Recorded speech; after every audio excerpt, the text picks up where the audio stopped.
হবিগঞ্জের বাহুবলে রশিদপুর গ্যাস ক্ষেত্রের ৩ নম্বর কূপ আনুষ্ঠানিকভাবে উদ্বোধন করা হয়েছে। রোববার রাত ৯টার দিকে কূপটি উদ্বোধন করা হয়।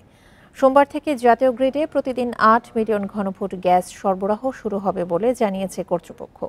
সিলেট গ্যাস ফিল্ডস লিমিটেড ও বাপেক্স যৌথভাবে কূপটির সংস্কার কাজ শেষ করেছে। ১০ বছরে এখান থেকে প্রায় ২৫.৫৫ বিলিয়ন ঘনফুট গ্যাস উত্তোলন সম্ভব হবে বলে জানিয়েছেন সংশ্লিষ্টরা। গ্যাসের উপজাত হিসেবে কনডেনসেটও পাওয়া যাবে। বর্তমানে রশিদপুর গ্যাস ফিল্ডের ১১টি কূপের মধ্যে ৭টি থেকে প্রতিদিন গড়ে ৬২ মিলিয়ন ঘনফুট গ্যাস জাতীয় গ্রিডে সরবরাহ হচ্ছে বলে জানিয়েছে কর্তৃপক্ষ।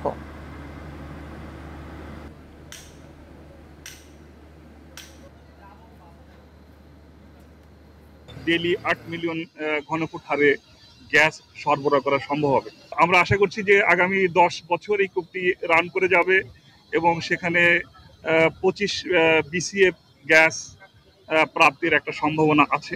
বাপেক্সের ৫টা রিগ আছে এবং অতি শীঘ্রই আরেকটা রিগ যুক্ত হবে আমাদের সাথে। এবং আমাদের যে লোকবল, এই লোকবল আমরা ক্রমান্বয়ে বাড়াচ্ছি এবং মন্ত্রণালয় একটা রিস্ট্রাকচারিং কমিটি করে দিয়েছে, তারা কাজ করছে কিভাবে এটাকে আরও কর্মমুখী করা যায়।